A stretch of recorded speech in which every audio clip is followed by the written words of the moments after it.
Is it possible that the same melody can evoke happiness in one person and sadness in another? Let's embark on a journey into the world of sounds and emotions, a world as diverse as the people who inhabit it.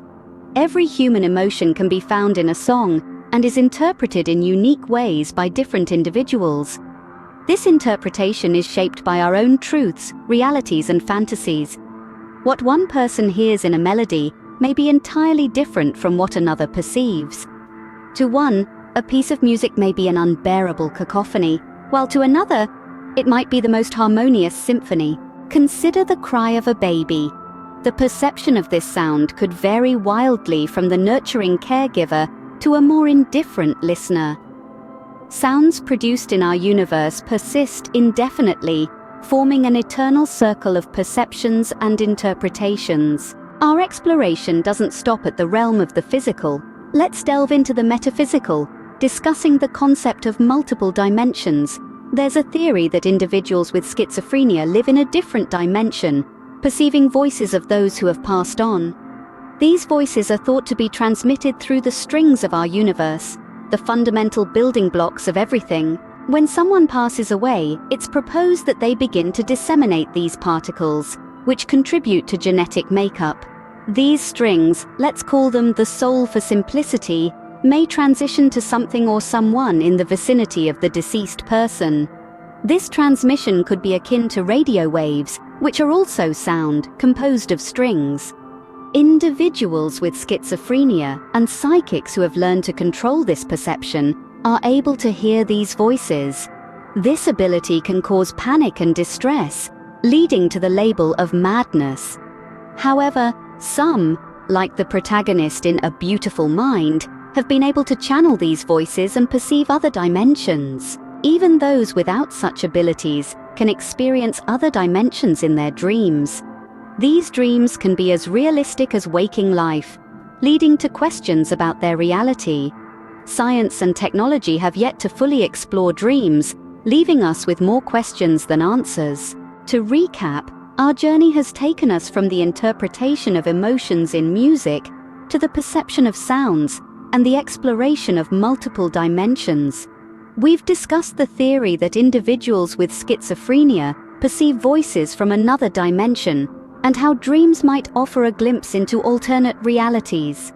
This exploration of sounds, emotions, and dimensions shows the diversity and complexity of our perceptions and interpretations, highlighting the uniqueness of our human experience. Remember, the beauty of music, sounds, and emotions lies in their subjectivity, and in this shared yet personal journey, we are all interpreters in our own right.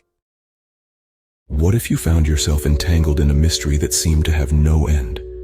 That's exactly the situation our protagonist Tom found himself in. Dialing a number, he waited for the connection, his mind a whirlwind of images and information he'd just uncovered. Meanwhile, Suzanne, draped in her bathrobe, picked up her mobile phone from the table and settled herself on the couch. "Hello, Sus, it's Tom." Suzanne laughed, greeting him in return. "I have a question for you. Do you fancy going out for dinner tonight? I was thinking of that Greek restaurant on Wouterstraat." Craving a stimulating conversation and a delicious meal, Suzanne agreed. They decided to meet at the restaurant at 8:30.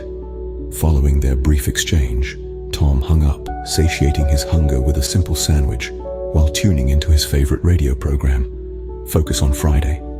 His internet sleuthing hadn't yielded much that day, but at least he'd confirmed one thing: the organization was real. That discovery lent credibility to the whole situation, a company that used its profits in an unconventional way. It seemed plausible if you really thought about it. The system bore resemblance to communism, the principle of equal shares for all. However, it was evident that such a system influenced by capitalism couldn't sustain. In theory, it could be a fair system if implemented as intended. But the greed of a few leaders had been the system's undoing, leading to widespread poverty and exploitation. By imposing a dictatorial regime, a false sense of solidarity among the people was created. For power-hungry leaders, this was the most dangerous weapon. People deprived of education, experiences of other cultures, and basic luxuries blindly followed their leaders. The individual was limited, mentally tortured. The company, RDMM used a form of capitalism, as it ultimately aimed to make money and provide a prosperous life. Tom didn't oppose earning money, but he believed there should be limits. One of the drawbacks of capitalism was the prevalence of greed, leading to apparent higher corruption opportunities than in a communist system. But in essence, there was no difference. Jobs were distributed within circles, and the power plays were intense, filled with intrigue. The territorial conquests of both systems often led to crossing literal and figurative boundaries. Traitors and spies thrived in such societies, helping maintain the status quo. The story didn't seem illogical to Tom, but it did sound overly idealistic. However, idealistic didn't necessarily mean unrealistic. As he listened to the 8 o'clock news, he wondered if there were any new developments. His heart skipped a beat as he heard the latest update. According to the news, the authorities were in search of a third suspect, DD, last spotted in Tilburg, visiting a coffee shop. The whereabouts of this potential suspect remained a mystery. So, to summarize, Tom found himself in the midst of a complex mystery. His pursuit of truth led him to uncover a unique company that operated on a questionable system. But the story is far from over. With a potential third suspect on the loose, what will be the next twist in this intriguing tale? Stay tuned to find out.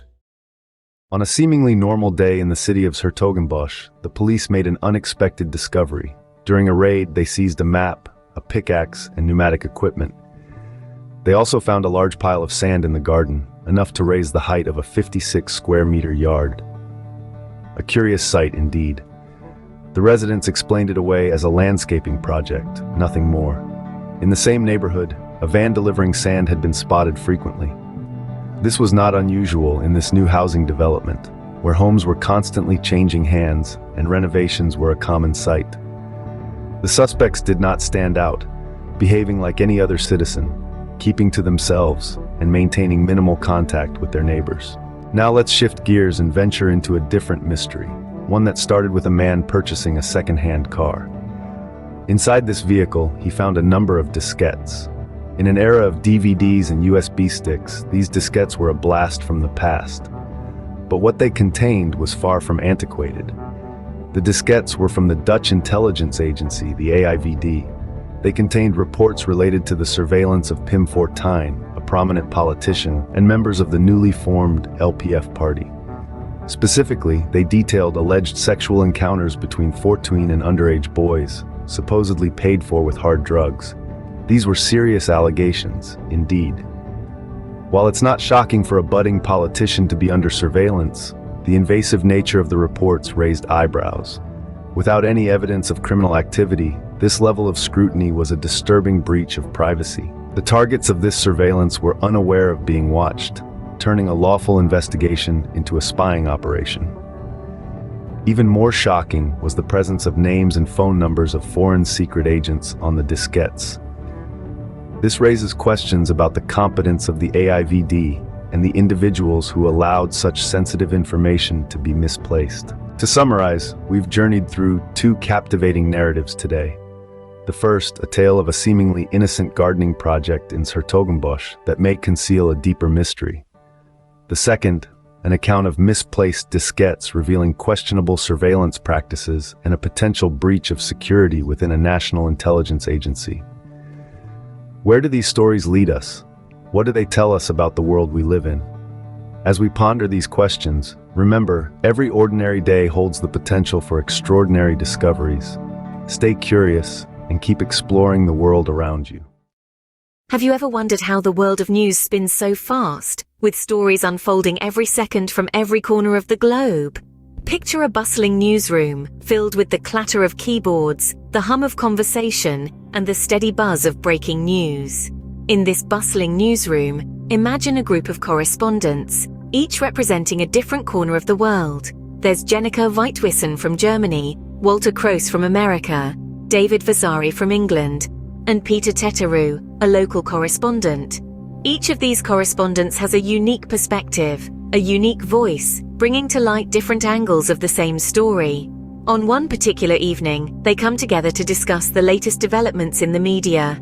Peter, the local correspondent, shares his experience of witnessing a dramatic arrest in his city. He expresses his disbelief at the media frenzy around a pile of sand in the suspect's garden. Some people just love gardening. He shrugs off the speculation. Walter, the American correspondent, is more intrigued by the hunt for a third suspect, DD. He's taken aback by the public appeal for information on this suspect's whereabouts, fearing a cowboy mentality among the press and public. David, the English correspondent, raises concerns about a diskette found with the names and numbers of foreign secret agents. He points out the carelessness of such sensitive information being mishandled, questioning the professionalism of the intelligence services. Jennifer, the German correspondent, remains silent. She listens, takes notes, and waits for her turn to contribute to this global conversation. As the discussion unfolds, the correspondents touch on the role of the media, the impact of public opinion, and the ethics of law enforcement. They delve into the complexities of their profession, the challenges they face, and the responsibility they bear. This conversation is a snapshot of the world's newsroom, a melting pot of ideas, opinions, and realities. It's a reminder of the power of the media, the importance of diverse perspectives, and the need for informed, responsible journalism. As this conversation comes to a close, the correspondents sign off, leaving their listeners with food for thought. They remind us of the importance of staying informed, questioning the world around us, and understanding the stories behind the headlines. In the end, the story of this newsroom is a story of our world. A world that's ever evolving, ever challenging, and ever fascinating. And with that, the correspondents sign off, their voices fading into the background, their words lingering in the air. The newsroom returns to its steady hum, ready to spin another story, another day.